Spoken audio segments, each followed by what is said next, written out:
Bienvenue sur cette nouvelle session présentée par Mehdi, un petit sujet IT for IT pour changer. Nous allons parler de Forge logiciel et tous les aspects qui en découlent. Donc Mehdi, je te laisse la parole. Merci de l'applaudir s'il vous plaît et à toi.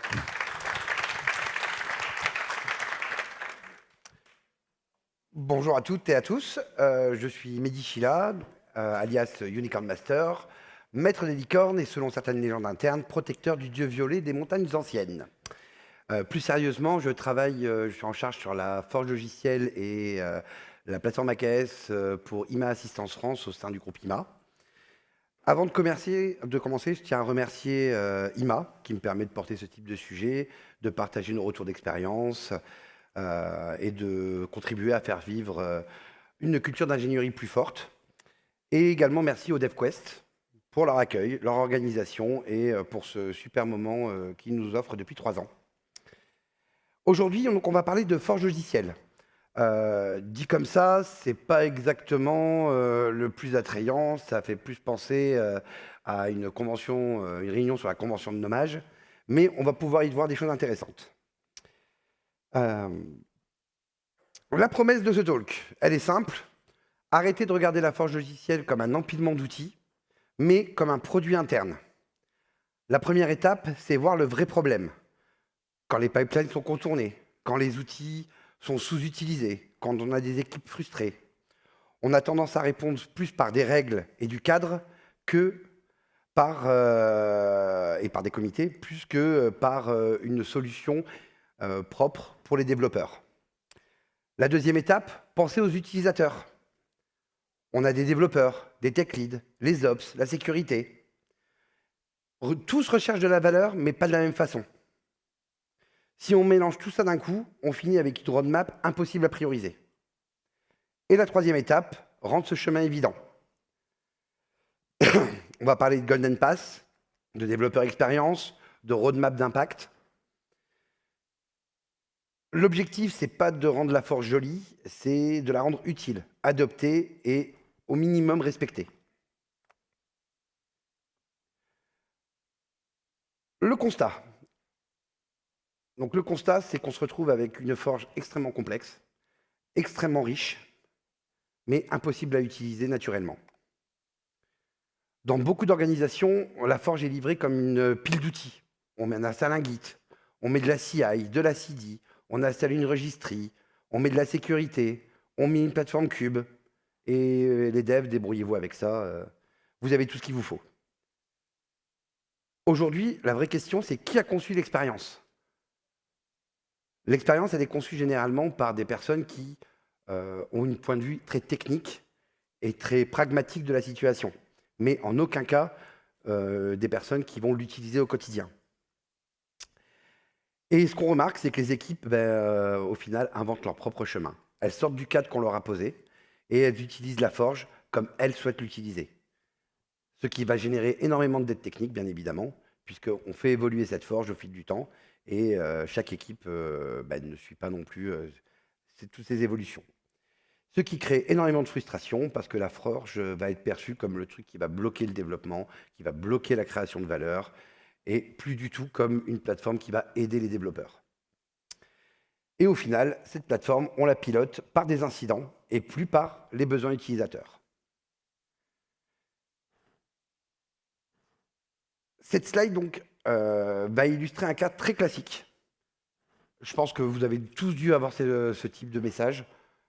Déploiement refusé, erreur policy 42, voire dans un wiki, qui n'a pas été mis à jour depuis Mathusalem, bien évidemment, et qui est déprécié, qu'on peut retrouver la doc par tel ou tel développeur qui l'a écrite, mais qui a oublié de la committer. Au final, personne ne sait pourquoi. Donc le développeur, lui, il ne voit pas une politique de sécurité, tout ce qu'il voit, c'est un blocage. Donc généralement, ce qu'il fait, c'est qu'il bypasse la step et il arrive à déployer. Donc le contournement, ce n'est pas pour se faire plaisir, ça devient rationnel, c'est normal, parce qu'on a besoin de livrer, on a tous des objectifs. Donc si l'utilisateur ignore la règle, ce n'est pas une facilité, c'est parce qu'il en a besoin. Donc la forge, l'équipe plateforme pense capacité. Je veux du K8S, je veux de l'observabilité, je veux du Git, je veux une CI, de la registrie, Voilà, il a besoin de différentes steps. L'utilisateur, lui, ce qu'il voit, c'est j'ai développé ma feature, je veux la tester, la packager, la livrer, et un peu d'observabilité, et corriger et repousser régulièrement. Donc là, on a un gros décalage entre une plateforme qui est parfaitement dessinée au point de vue technique et qui est très difficile au niveau du parcours développeur. C'est un peu comme une carte de donjon. Elle est claire pour celui qui l'a dessinée, et pour celui qui rentre dessus avec une torche et 3 points de vie, c'est une autre histoire. Et on arrive à la création de la forge fantôme. Toute la forge fantôme, elle existe toujours. On a toujours quelqu'un qui va créer un pipeline, qui va créer ses propres templates de déploiement, parce que ceux existants ne répondent pas aux besoins, parce qu'il n'a pas compris comment ça fonctionne. C'est ce qu'on appelle donc des micro-frictions, qui sont répétées au sein de toutes les équipes, et qui au final, c'est ça qui va continuer à coûter très cher à l'entreprise. On va se retrouver avec donc des copier-coller du ah tiens, moi j'ai un projet qui fonctionne, mais il a fonctionné il y a 2 ans, attends, je le modifie. Des contournements, comme je le disais, où on retire le sonar parce que mon code est propre, mais j'ai quand même un blocage au niveau de sonar. L'équipe plateforme qui se retrouve à jouer les pompiers, incident après incident, elle subit, au lieu de construire quelque chose de propre, et on se retrouve avec une perte de confiance. La forge, c'est obligatoire pour pouvoir passer en prod, mais juste avant ça, on fait un peu ce qu'on veut. Le coût caché, donc la micro-friction répétée, on peut se dire qu'une micro-friction, c'est acceptable. Enfin, on sait tous, on a toujours quelque chose qui nous agace. Par contre, quand on en a 3, 4, 5, avant de pouvoir faire une livraison d'une seule feature, c'est plus acceptable, et dans ces cas-là, on se retrouve avec 400 lignes de YAML qui tournent dans un repo qu'on ne comprend pas, mais qui fonctionne. Donc sur une équipe, ça passe. À l'échelle de 50 équipes, ça devient un coût systémique. Chaque boucle, s'il est trop longue, ça casse le flux cognitif du développeur. Ça casse son autonomie, et à cause de ça, il ne va plus pouvoir développer correctement, perdre du temps, et on perd le développeur. Donc la bonne question, c'est plus quel outil on doit ajouter, mais quelle friction on doit supprimer. Qu'est-ce qu'en priorité on doit supprimer dans la chaîne de déploiement pour créer de la valeur. On va avoir 2 visions. Une vision direction. Elle, ce qu'elle va voir, c'est les enjeux qui sont légitimes, hein. Conformité réglementaire, mutualisation des coûts, disponibilité des services, rationalisation du parc. Et les équipes produits qui développent les logiciels, eux, vont vivre autre chose. Un temps de feedback rapide sur les déploiements, autonomie sur la livraison, clarté des erreurs, confiance dans les outils, et leur capacité à corriger sans devoir dépendre de tel ou tel expert présent dans la société. Ce qu'il faut comprendre, c'est que ces 2 visions, elles ne s'opposent pas. Ce qu'il faut, c'est les traduire, et c'est là le rôle de l'équipe plateforme, de rendre la contrainte consommable, mais sans la diluer. On ne va pas supprimer les contraintes de sécurité ou de conformité ou d'exploitation ou les process, on va les transformer sur un parcours qui soit utilisable par tous et confortable par tous.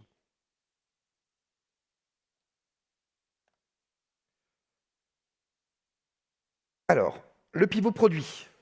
Le but étant bien sûr de passer sur un pivot produit, créer de la valeur.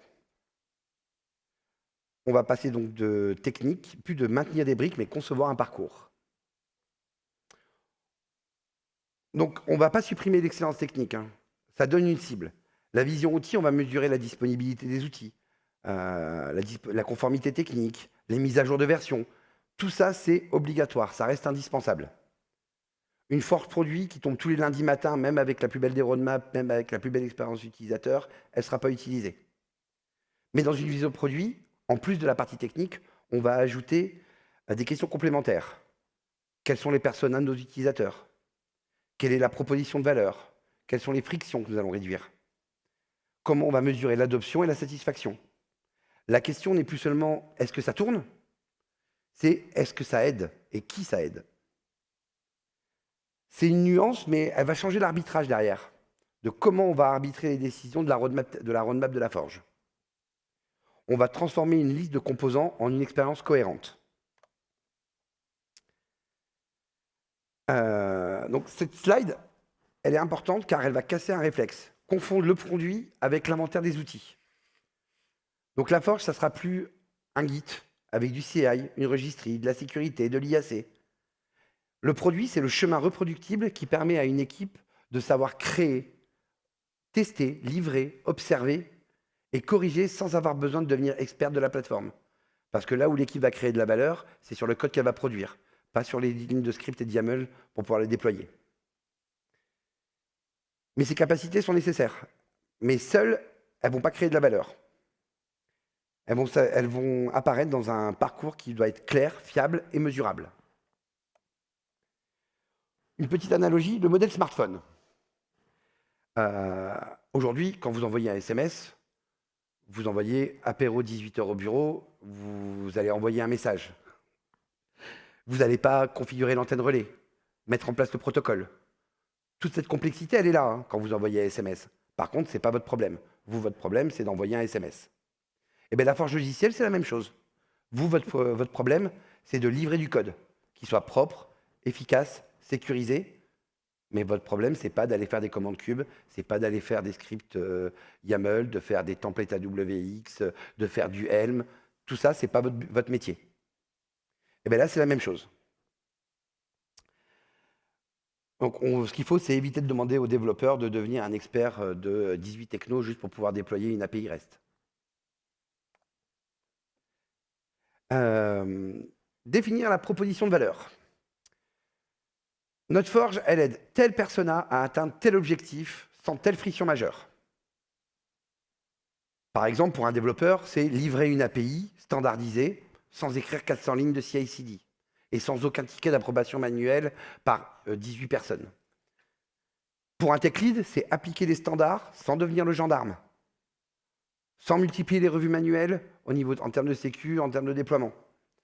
Pour la sécurité, c'est prouver la conformité, avoir de la traçabilité, de l'auditabilité. Donc cette phrase a l'air simple. Notre forge aide persona objectif sans friction majeure, mais elle force un arbitrage. Elle oblige de dire à qui on sert, pour quel objectif et quelle friction on réduit.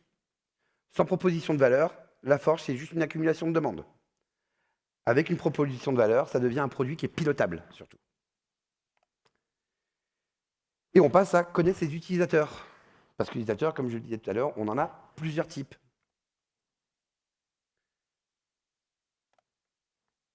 Alors, j'ai pris trois types de personas. Le principal, le développeur, lui, ce qui va chercher de la vitesse, un feedback rapide sur les déploiements et des exemples copiables. Simples, mais copiables. Le tech lead, lui, il veut de la cohérence, du contrôle et du guidage.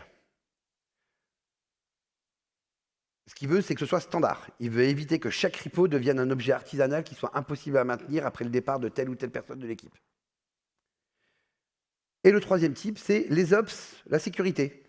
Eux, ce qu'ils veulent, c'est, comme je disais, de la maîtrise, de l'auditabilité, de la traçabilité. Ils veulent prouver que les règles sont bien respectées sans bloquer la livraison. Donc la question commune à tous et à cette slide, c'est comment livrer vite, proprement et sans perdre le contrôle surtout.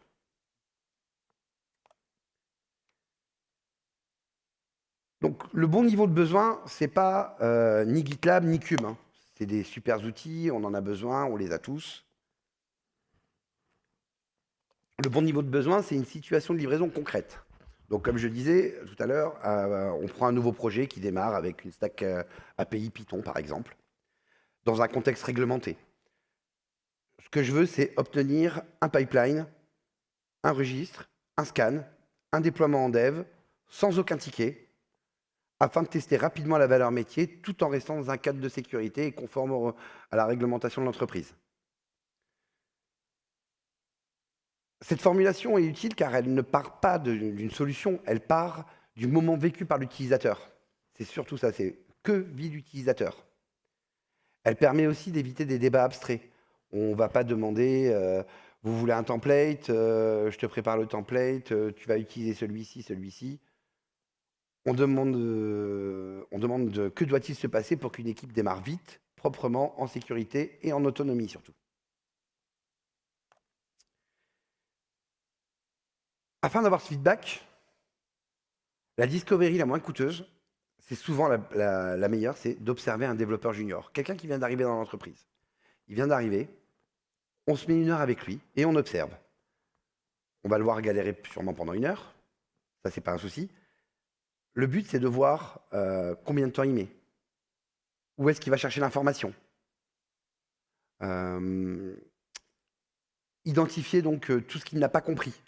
Qu'est-ce qui s'est mal passé? Comment on va transformer donc tous ces irritants qu'il a eu pendant 1 heure? Nous, on va transformer ça en backlog produit actionnable. C'est-à-dire derrière, on va pouvoir retirer donc de ce feedback les informations nécessaires pour faire évoluer notre plateforme. Et donc ça vaut mieux que 10 réunions avec des comités d'experts sur une techno qui maîtrise ou pas. Votre backlog produit. Alors, comme je disais, il existe déjà. Hein. C'est tous les messages que vous avez sur Teams. Comment on fait pour faire ça? J'ai ça qui a planté. Chaque message, c'est un manque de self-service. C'est un message, chaque message, c'est de l'or. C'est ça qui va vous permettre d'améliorer votre backlog et de savoir quoi prioriser.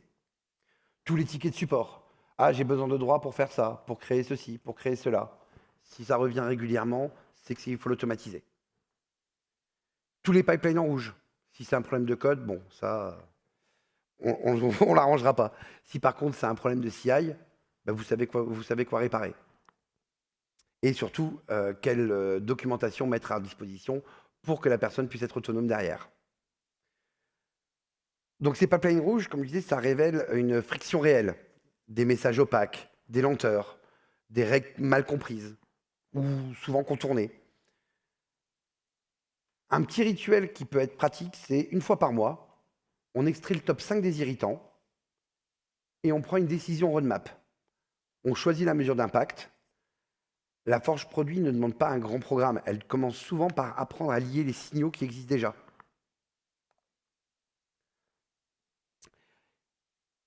On va enchaîner sur la partie Golden Pass. C'est rendre la bonne chose évidente, rapide et sûre. La standardisation s'obtiendra toujours mieux par la facilité que par l'interdiction.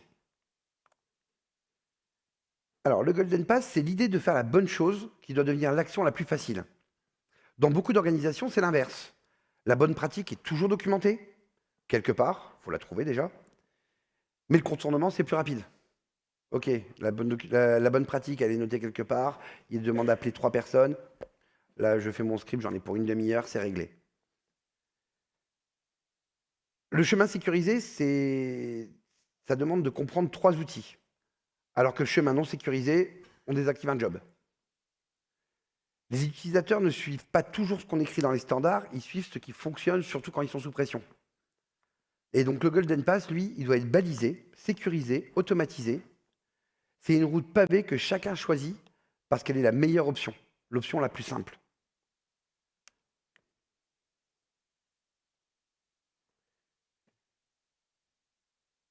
Le Golden Pass, c'est un contrat produit.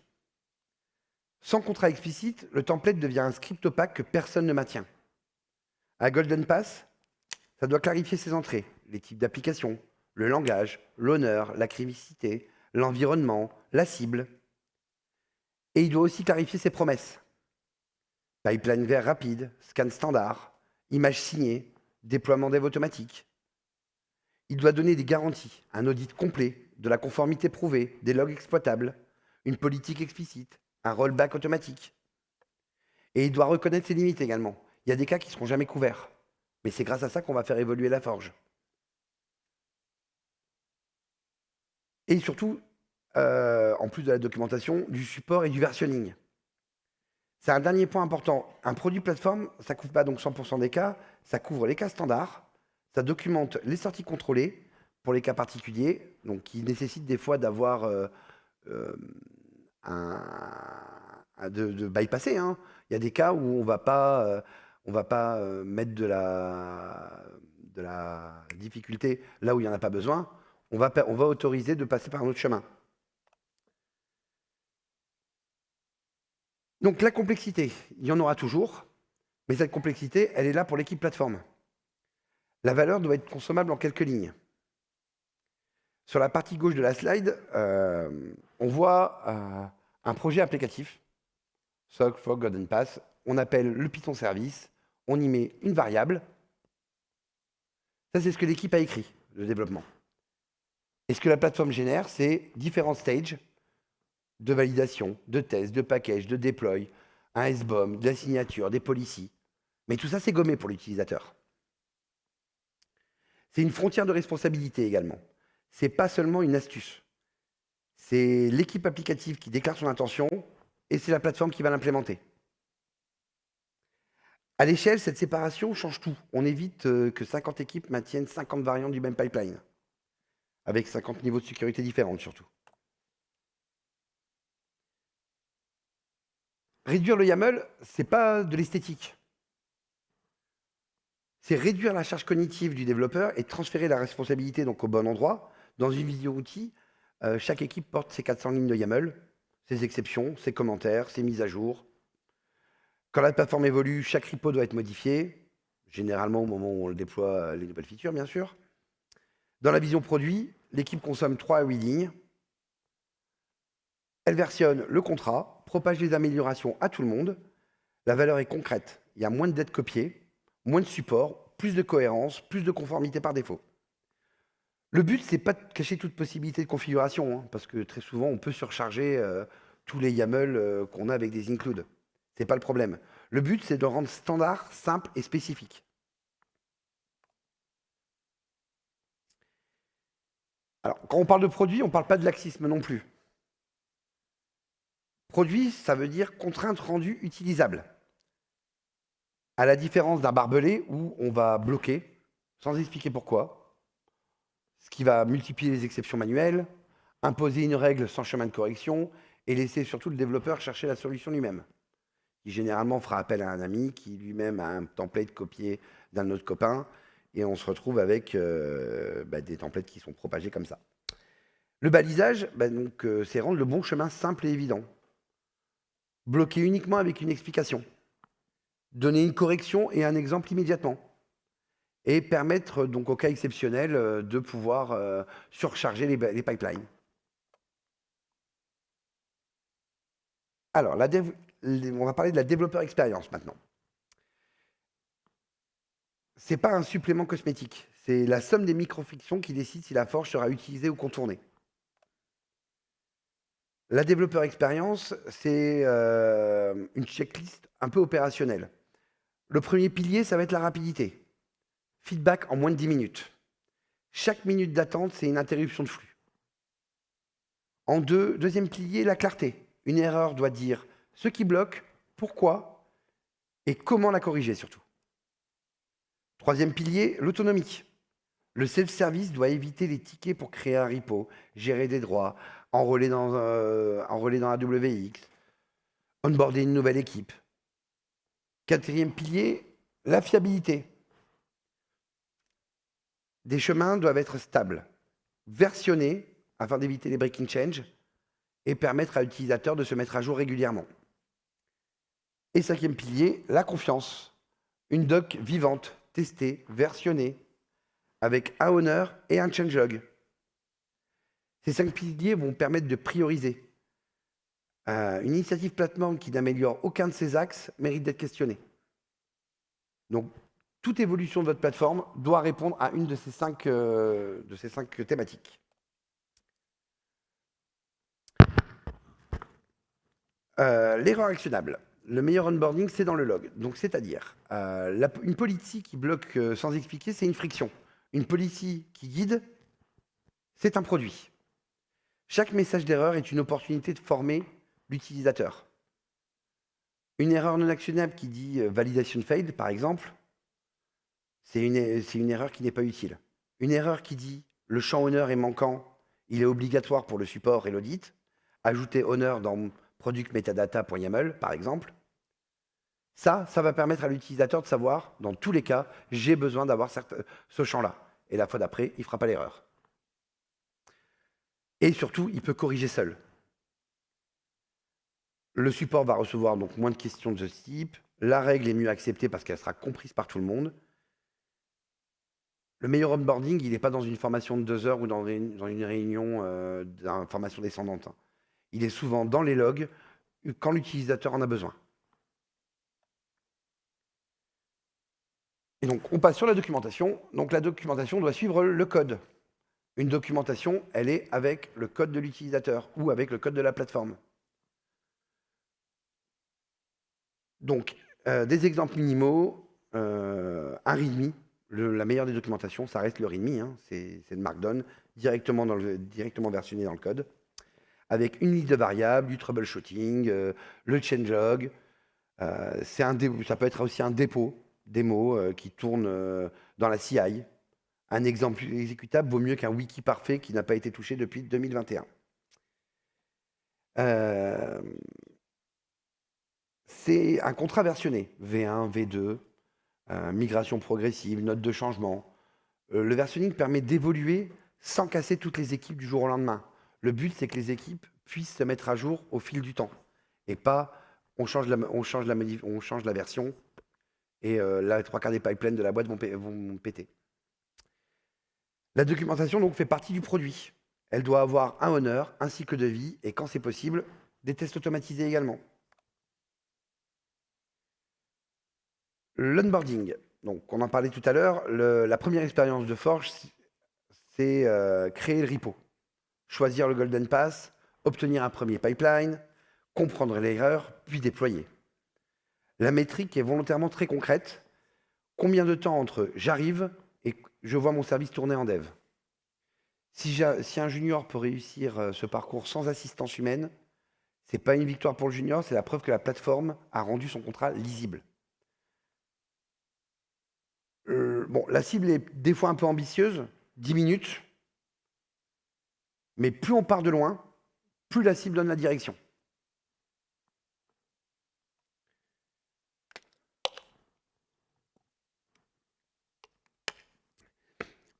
Pardon. Maintenant qu'on est passé en produit, on doit avoir une roadmap. La roadmap, on sait qu'on va avoir une composante technique et une composante utilisateur. Mais le but, c'est qu'on arrive à les faire parler le même langage. Donc, on a toujours notre roadmap technique qui est suivi, mise à jour du registre, changement de stockage d'artefacts, un patch cube de montée de version, l'upgrade des runners GitLab. Et toute cette roadmap, on va devoir la conserver. Elle est obligatoire, elle est technique, elle est réglementaire, elle est sécuritaire. Par contre, on doit pouvoir la relier à une roadmap orientée impact. Le changement du stockage d'artefacts va permettre... l'upgrade des runners GitLab, par exemple, va permettre de voir des pipelines en moins de 10 minutes, en augmentant la rapidité des runners. Au lieu de standardiser des templates, on va pouvoir permettre à une nouvelle équipe de démarrer un projet en moins de 30 minutes, etc. Toujours relier votre roadmap technique à un besoin utilisateur. C'est ce qui va vous permettre de la prioriser. D'ailleurs, en parlant de priorisation, on va prendre des exemples. Un Golden Pass Java, par exemple 75 développeurs, on a un impact fort, un effort qui est moyen pour la plateforme, on va avoir un score à 3 étoiles, parce qu'on va avoir beaucoup d'utilisateurs avec un impact fort. Un self-service repo, 30 tech leads, impact fort, l'effort pour la plateforme est faible, 4 étoiles. L'upgrade du registre, ça servira à tout le monde. L'impact est moyen, l'effort est important. On sera qu'à 2 étoiles. On va le faire quand même, hein, mais on le fera après avoir fait, par exemple, le self-service repo, qui va être plus utile pour nos tech leads. Les dashboards Dora, la cible, ça va être plutôt les managers. L'impact va être moyen, l'effort moyen également. On va le déprioriser. Il faudra le faire également parce que c'est important de donner de la visibilité à tout le monde. Mais ce n'est pas ça qui va créer de la valeur. Et donc cette roadmap, elle fonctionne que si le modèle de contribution est clair. La priorisation, c'est une conversation, ce n'est pas un algorithme. Le scoring, il se structure en débat, en compromis, avec les développeurs, avec les managers, avec les ops, la sécurité, avec tout le monde. L'operating model, donc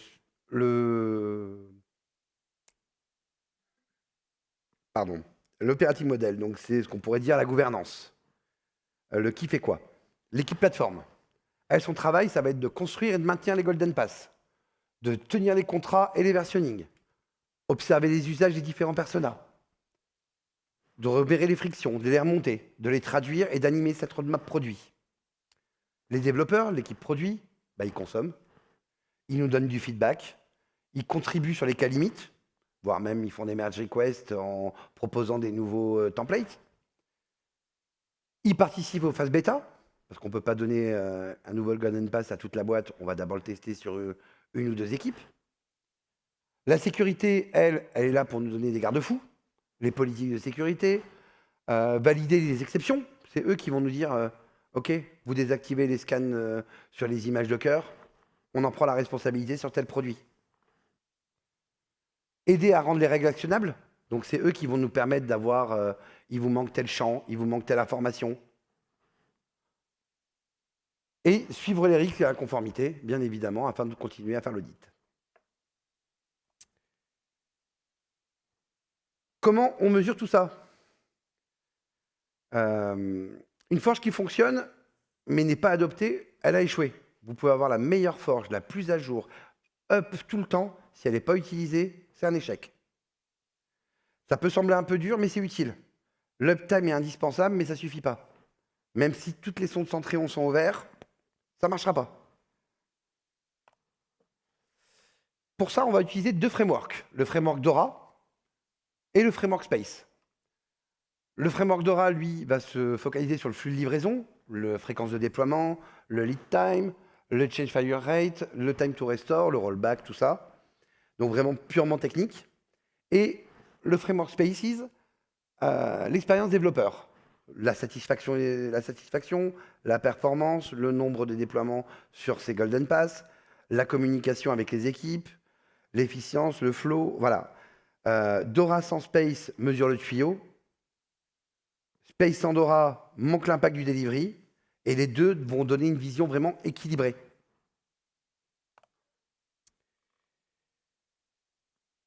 Le KPI, une forge réussie, ça n'interdit pas seulement les mauvais chemins. Elle rend le chemin balisé irrésistible. 3 métriques vont pouvoir permettre de résumer la santé de votre produit. Première métrique, 80% des nouveaux projets sont automatiquement sur ce Golden Pass. Si vous arrivez à ça, votre forge elle est adoptée. Moins de 2 heures pour l'onboarding d'un nouveau développeur junior. Du premier clone jusqu'au premier pipeline vert, sans aucune assistance ni aucune aide d'un tech lead ou d'un autre développeur, c'est banco. Et moins de 10 minutes pour un feedback CI standard utile, pareil. Ce sont les 3 métriques qui vont vous permettre de déterminer si votre forge est vraiment utilisée correctement. Bien sûr, vous adaptez ces chiffres à votre contexte. Mesurer le choix réel des équipes, la rapidité du premier parcours, la vitesse de boucle de feedback. Selon ce que vous déployez, en 3 minutes, vous pouvez avoir une boucle de feedback. Voire en 45 minutes, selon ce que vous déployez également. Et donc, si les équipes adoptent naturellement le Golden Pass, c'est là qu'ils créent de la valeur. S'ils l'évitent, il faut comprendre pourquoi et retravailler votre plateforme. Ça ne vient pas de l'utilisateur, ça vient de la plateforme. Un petit tableau de bord. Alors, un tableau de bord, c'est cool. Par contre, s'il est lu par personne, ça ne sert à rien. La simplicité est une feature. On va pouvoir commencer avec 5 blocs. Donc, on en parlait tout à l'heure. Le bloc d'adoption. Combien de projets sont sur le Golden Pass par langage? La friction. Trop d'erreurs CI, temps moyen de résolution. Plus le chiffre est haut, moins ça va. Les métriques Dora, agrégées par produit, et pas pour une vue système, pas une vue individuelle par développeur. C'est sur le produit qu'on s'intéresse. La satisfaction. Un pulse mensuel en une question, une simple note, une ligne de texte brute, le minimum. Et le nombre de tickets qui ont été créés lors du mois précédent. Combien de tickets on vous a fait pour des incidents ou des demandes de nouvelles fonctionnalités. C'est ce tableau de bord qui doit servir pour savoir comment vous améliorer, qu'est-ce qui bloque, qu'est-ce que vous faites au prochain incrément, sur le prochain sprint? On va faire une petite démonstration. On va prendre, alors, on va rester là-dessus. On va parler du parcours de Mathéo. Donc c'est un jeune développeur qui arrive et qui va déployer une API Python dans un contexte complètement standard, même tâche, même objectif. On va prendre avec la forge outil et la forge produit. Donc là, avec la forge outil, Mathéo va cloner un vieux pipeline. Il va décrypter les stages, voir quelles sont les variables, les exceptions, les scans. Chaque étape nécessite une recherche, soit dans un wiki, soit de demander à un autre dev, généralement celui qui a codé, ou à un tech lead. Avec la forge produit, il déclare son contexte en quelques lignes. Le Golden Pass applique automatiquement les contrôles, lance les textes, explique les corrections avec précision et voit son service tourner en dev sans aucun ticket. Typiquement, chez IMA, on a même poussé à créer automatiquement le repo, la CI, directement depuis une application en CLI local. Alors, je vais vous montrer les erreurs.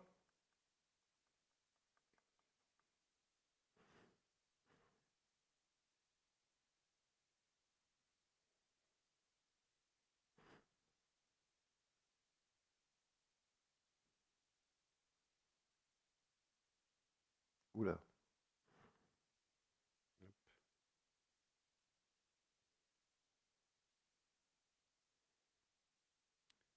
Legacy. Donc on va prendre notre premier.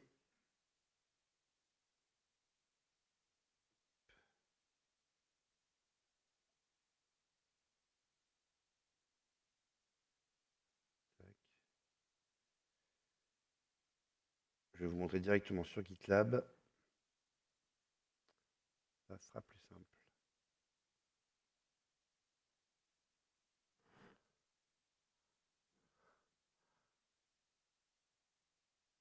Alors, nous avons la version où nous avons nos 400 lignes de YAML.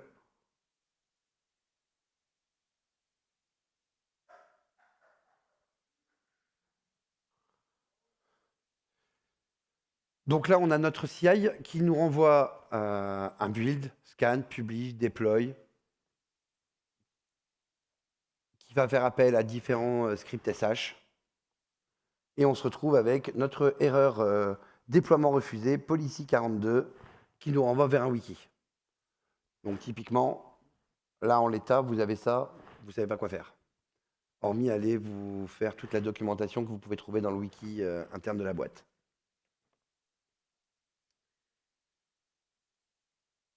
Sur la deuxième partie, on va regarder le Golden Pass. Hop. Qui est ici.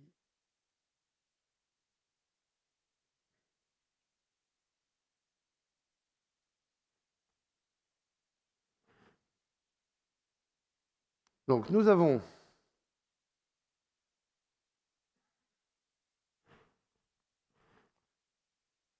juste un simple include. Bon, normalement, on fait appel directement à un repo qui se trouve en ligne, hein, mais là, pour la démo, on est en local.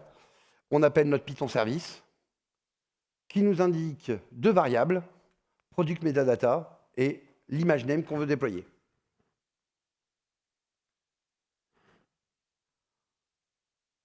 Donc, on a bien une complexité qu'on va pouvoir retrouver typiquement ici, donc maintenue par la forge, par l'équipe plateforme, afin d'éviter que le développeur se retrouve à coder toutes ces lignes de script. Dans GitLab, nous allons pouvoir remonter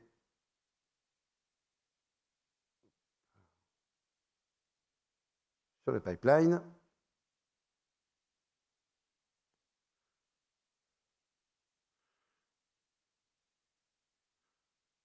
Où nous allons avoir notre message d'erreur pour le même déploiement.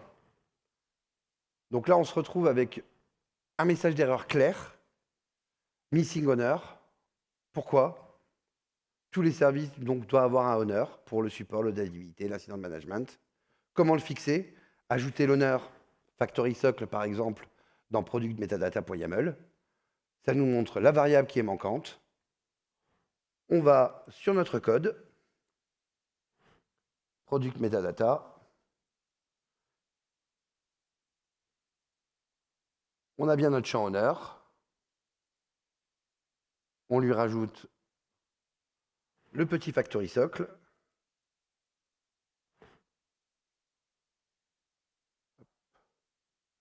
Et on se retrouve avec une pipeline qui fonctionne avec toutes nos étapes de test, de sécurité, de packaging, de déploiement, de vérification et de nos rapports d'audit. Et si on contacte notre appli, on doit pouvoir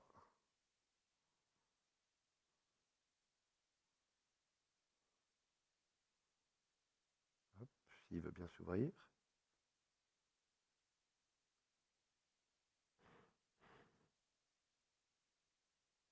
Ça va arriver. Je repars sur mon PowerPoint. Pardon.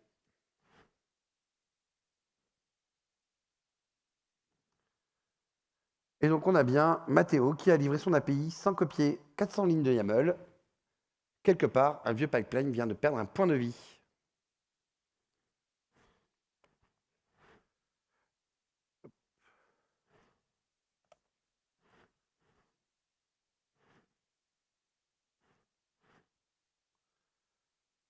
Donc, les problèmes visibles, ce qu'on peut voir donc, dans notre première version, c'est une dette qui est copiée. Chaque projet donc, a cloné YAML sans comprendre les règles. Donc la règle, c'était la même erreur, hein, c'était l'honneur impossible, enfin l'honneur manquant. La sécurité est contournable. On avait vu dans le code qu'on avait un petit trou, pipe trou, qui rend le scan facultatif sans avertissement. Et une responsabilité floue, étant donné que c'est un copier-coller qui se passe entre développeurs, c'est la responsabilité de personne de le maintenir.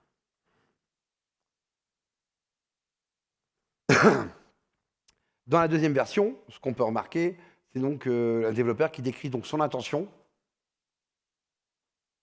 La plateforme donc, va choisir pour lui les stages adaptés, le scan, la construction et la signature de l'image, le déploiement automatique et la génération des preuves de conformité, SBOM et rapport d'audit.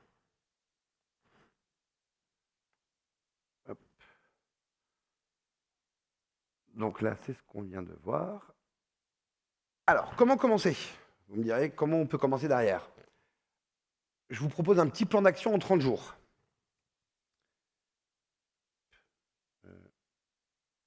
Un petit plan d'action en 30 jours. Première semaine, cartographier les irritants.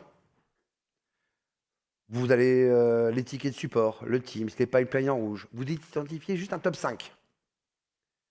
Semaine 2, un Golden Pass prioritaire. Vous choisissez votre langage préféré. Et vous sélectionnez 2 équipes qui sont volontaires pour pouvoir être vos bêta-testeurs. Semaine 3, un contrat minimum. Les erreurs principales, parce que vous ne couvrirez pas tout, et la documentation associée vivante dans le repo. Semaine 4, mesurer l'adoption, temps d'onboarding, trop de friction, et décider de la suite surtout. Le premier incrément doit être assez rapide, assez petit pour être livré, mais assez utile pour être adopté. Ce plan évite de transformer l'approche produit en programme de transformation de 2 à 5 ans, qui commence par un portail, une gouvernance, des comités de transition, et qui devient juste une usine à gaz. Avant de conclure, 3 anti-patterns à éviter. Le premier, c'est le portail vitrine. Le joli quick win qui fait hyper beau, mais qui n'est jamais utilisé car inefficace. Deuxième anti-pattern, la métrique DORA punitive. Utiliser DORA pour comparer les développeurs, les équipes, ce n'est pas le but. Le but de la métrique DORA, ce sont des métriques qui vont vous permettre d'améliorer votre plateforme, pas des armes managériales. Troisième anti-pattern, le template prison. qui fait qu'on ne peut en aucun cas le bypasser. Parce que la standardisation par la force génère exactement le contraire. L'approche produit peut complètement échouer si elle devient cosmétique ou coercitive. La bonne posture, c'est la plus exigeante, c'est créer de la valeur, clarifier des règles, mesurer l'impact et laisser des sorties contrôlées aux développeurs. Et pour conclure, 3 convictions. La première, écoutez. Écoutez les développeurs, écoutez les ops, écoutez vos utilisateurs. La deuxième, baliser. Standardiser s'obtient mieux par la facilité que par l'interdiction, comme avec les enfants. Rendre le bon chemin irrésistible et plus efficace que de bloquer les mauvaises pratiques sans les expliquer. Troisième conviction, mesurer. L'uptime est obligatoire et indispensable. L'adoption, c'est une victoire. Une forge disponible mais non adoptée a échoué sur son vrai objectif. Même si vous avez une partie des développeurs qui l'utiliseront par obligation, hein. On le sait. Mais il faut que la plupart l'utilisent par envie. Et je rajouterais juste qu'une forge réussie, ce n'est pas une forge que les équipes sont obligées d'utiliser. C'est une forge qu'ils choisissent d'utiliser parce qu'elle leur simplifie la vie. Parce qu'elle rend la conformité simple, plus simple que de contourner.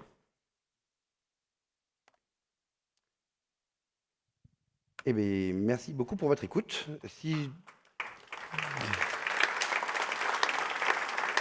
Merci Mehdi. On va prendre les questions.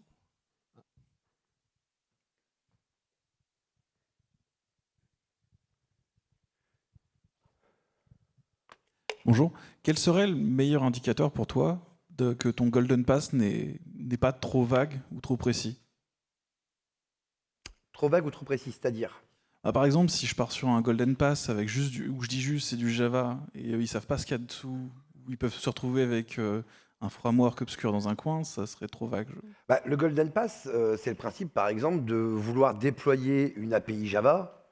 Donc là, par exemple, on prend le cas du Cube. Déployer une API Java sur Cube. Donc, c'est pour ça que la précision, j'ai du mal à comprendre exactement où tu veux en venir sur la précision, en fait.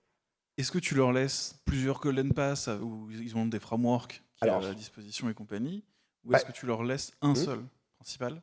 Typiquement, nous, chez IMA, pour déployer du Java, on va avoir plusieurs possibilités. Si c'est un web service, si c'est du batch. Après, le framework derrière, c'est du pur développement et ça, c'est à la main des développeurs. Ça n'a rien à voir avec le déploiement. Là, on parle vraiment de la chaîne CI/CD de déploiement. Donc, qu'ils utilisent du Play Framework ou qu'ils utilisent du Spring Boot, du moment où on a nos images Docker qui sont sans aucune CVE, moi, ça me va, hein.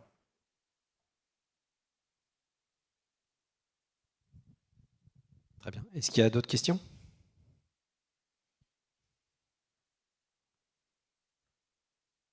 Il n'y a pas de questions en ligne.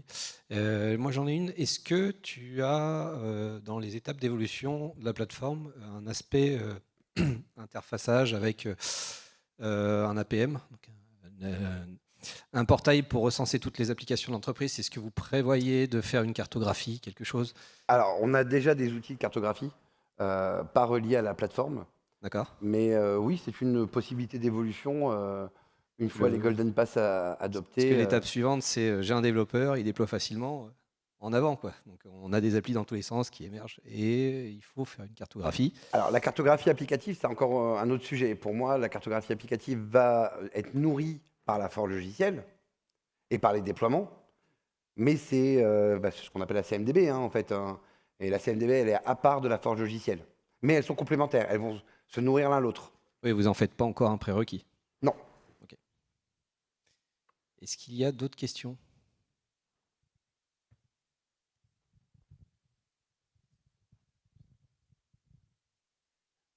Bonjour, merci pour la présentation.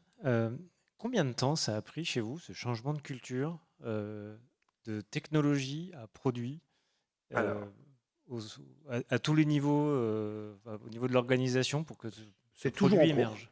C'est toujours en cours chez nous. Après, ça a été initié il y a plusieurs années par notre service architecture, qui a commencé à poser les premières briques. Et donc, ça fait 3-4 ans, 4 ans, je dirais. Mais c'est toujours en cours. En fait, on a commencé à travailler dessus.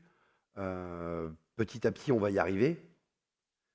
Mais c'est un travail une roadmap pluriannuelle. On est encore plusieurs années avant d'arriver à quelque chose de parfait, hein. Sans parler forcément de perfection de la solution, mais c'était vraiment ce côté, j'ai des utilisateurs, ce changement de paradigme, en fait, de solution technologique à solution utilisateur. J'ai des vrais gens en face, il faut que je leur rende service. Alors, ça a commencé comme je disais, il y a quelques années, sur un scope très réduit.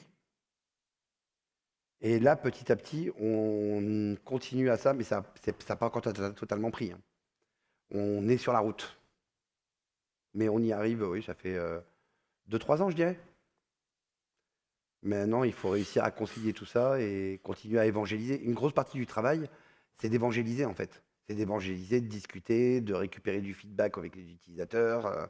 La moitié du travail, c'est ça, hein. C'est pas le technique, parce que le technique, c'est pas le plus compliqué, on le sait. Je sais pas si je réponds à ta question. Si, c'est ça, merci. On a encore un peu de temps si vous avez d'autres questions. Non. Bon. Merci beaucoup, Mehdi. Merci à vous tous.